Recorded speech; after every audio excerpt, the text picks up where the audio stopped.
have been getting a lot of questions lately. One in particular is, are you still moving to Thailand after that earthquake? And we get it. That was a massive, terrifying event. The images were heartbreaking and the aftermath was real. We want to pause and say, we see the pain, we feel it, and our hearts go out to everyone that was impacted. Earthquakes leave more than physical damage. They shake your sense of safety, your foundation, literally and emotionally. And while it rattled a lot of nerves, especially for folks watching from afar, we wanted to be honest about where we stand. We've lived through hurricanes, we've dealt with other natural disasters before, and through it all, we've learned one big thing. You can't let fear make decisions for you. Guys, this is Doc and Bean, and welcome back to another video. So, we've seen all the news videos. We've checked in on friends over in Bangkok, and thankfully they're doing well. But I ain't gonna lie, that earthquake gave me a little anxiety seeing it, watching all the videos and stuff.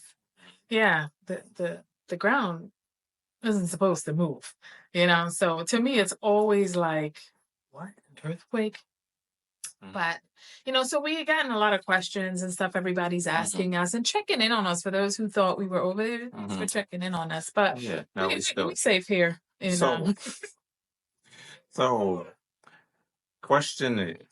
number one question is, are we still going? Yeah, we got this from family too. Like, are you guys still gonna go over there? Yeah.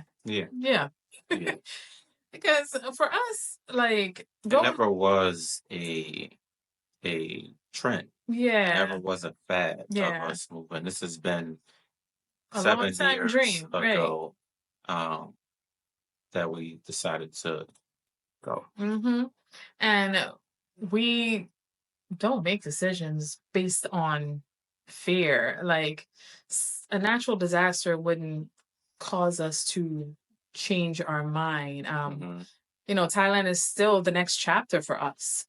I mean, we are just taking the scenic route, right? We'll get there. It's just, it's a little shaky getting there, no pun intended, right? But we'll get there, right? And because, like, natural disasters happen everywhere, right? You can't predict them. Some of them you can kind of plan for, right? But all you can do is prep as much as you can, right? And natural disasters is not new to us. Yeah, especially you. Yeah, because I grew up in the Caribbean. I have survived through Hurricane Hugo, Hurricane Marilyn, no power for months, eating military meals, no, water. We have to be taking our water out of the cistern to do what we got to do, Hugo make me a done, if you know, you know, right? But, and then here in Florida together, the short time we've been here, we've experienced two hurricanes, which I don't like. Yeah. And we had to replace our roof with one of them. It's just the whistling, like the constant. He was like, no. His first hurricane, he was like, this is no. I'm not liking this. I don't like to live where your house can go away. Yeah. And in Philly, there was two earthquakes in my lifetime. Yeah. But it was like a second each. Yeah. Well, the one I was at work. You was up there. Yeah, I was up here in America. I was in Philly at work, and I'm at work, and my screens just start to shake.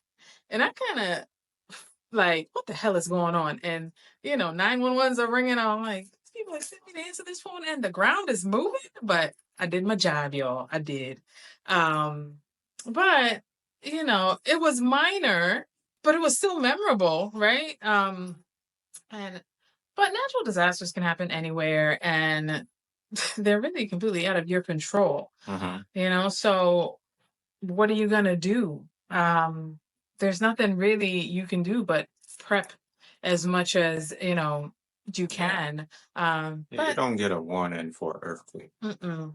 So I mean, I've never really lived through a tornado, but you still kind of, when storms come and they have the whistles and stuff that, if anybody that ever saw Twister, um, there is some warning and they have that you can prep, but an earthquake, there is nothing. And the videos were scary, yeah. and you can feel the emotion of the people that experienced it. And that was, I think, the Especially scariest if part. you were on a high building. Yeah. And you know that buildings sway and they're designed to do that. Yeah. But it's still crazy if a building is moving. Right, right. So, and we did consider the high buildings when we were moving over there because we were thinking more about safety as far as a fire. We both said we didn't want to be on a high floor.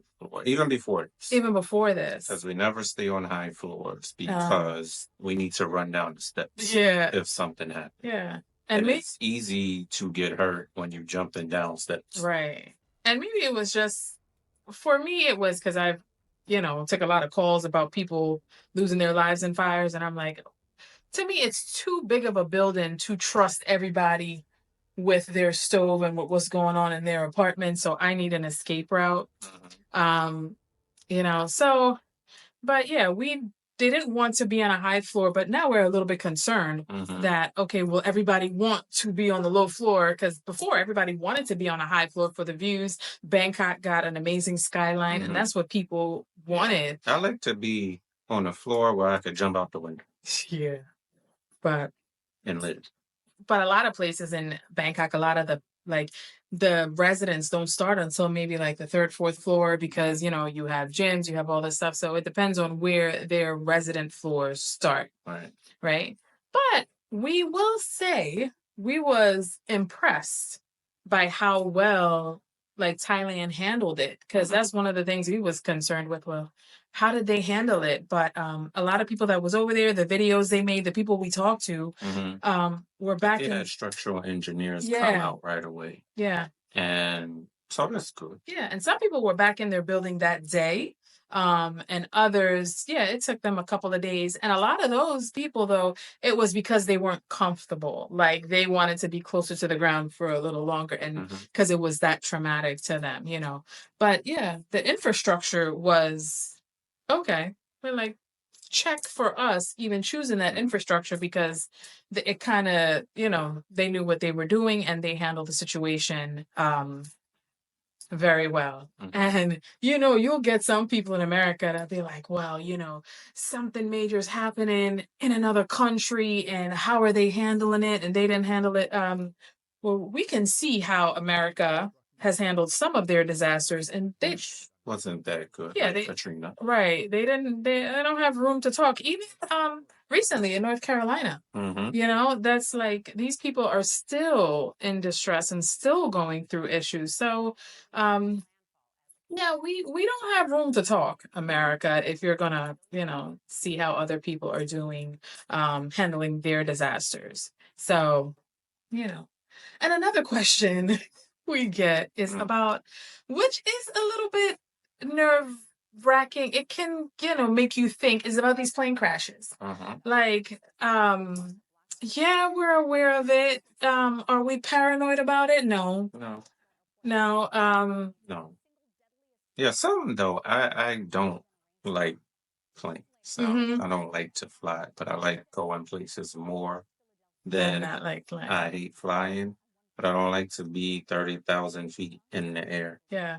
And listen, no control over nothing. I would have been a flight attendant or a stewardess if I could. So, flying has never been a big deal for me. And I know nobody wants to hear this, but it is still one of the safest forms of transportation. I don't know about this. I don't know how it's safe 30,000 feet in the air. I know, but, you're more likely to die in a car accident than in a plane crash. Yeah, because you're not getting on a plane every day. But you're driving your car every day. But the likelihood of you dying in a plane crash is a lot less than in a car. So if that's what you're worried about, dying, then don't drive. Don't eat because you can choke on a chicken bone. So what if I worry about one arm? Well. I don't know. But like, you probably won't survive a plane crash anyway. How do you feel when there's turbulence? Listen, I feel honestly, when turbulence comes, I'm like, oh well, I guess it's time. That's what I think too. Yeah. But I still don't like it. I guess it's time. Because I remember when I was 11 years old, we were coming from St. Lucia and the plane went black. Like all the electricity went out. The plane dropped 2 feet. Everybody was screaming.